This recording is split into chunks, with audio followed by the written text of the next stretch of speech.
Hey everyone, welcome back to the channel.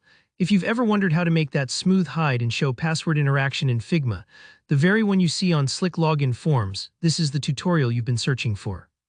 By the end of this quick but detailed walkthrough, you'll have a working password field you can actually click to show and hide the password just like the pros.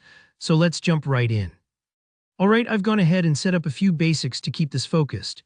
You'll see I've already created a frame with our sample text field, plus both the I and I/ icons from Font Awesome, which you can grab for free if you want to follow along exactly. If you haven't added those icons yet, just pause the video and slot them into your design before moving on. These will be the foundation for our toggling effect. Now the first real step. We need to convert our two states, the normal I icon for showing a password and the I/ for hiding it, into Figma components. This part is surprisingly important because components in Figma are like the reusable building blocks of your design.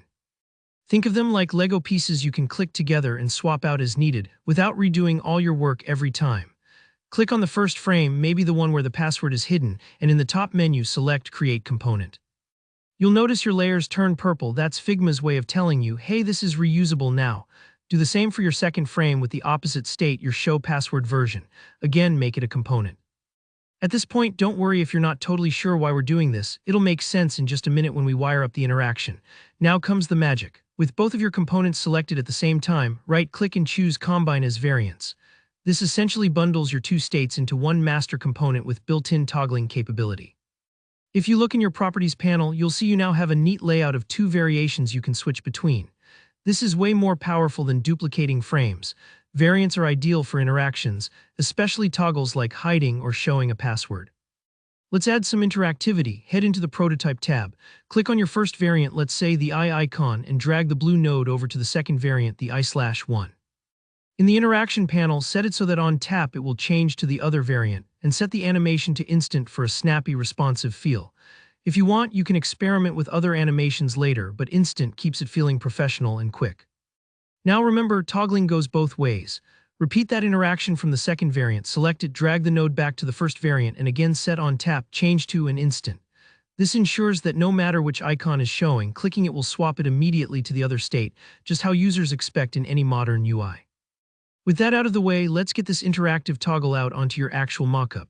Make a new frame, think of this as your login form or settings screen. Then head to the Assets panel on the left side, find your component with the two variants bundled up, and drag it right into your frame. Place it where the user would expect to see a password toggle. Last but not least, let's test it out. Hit Preview, that little play icon in the top right, so you can see your prototype in action.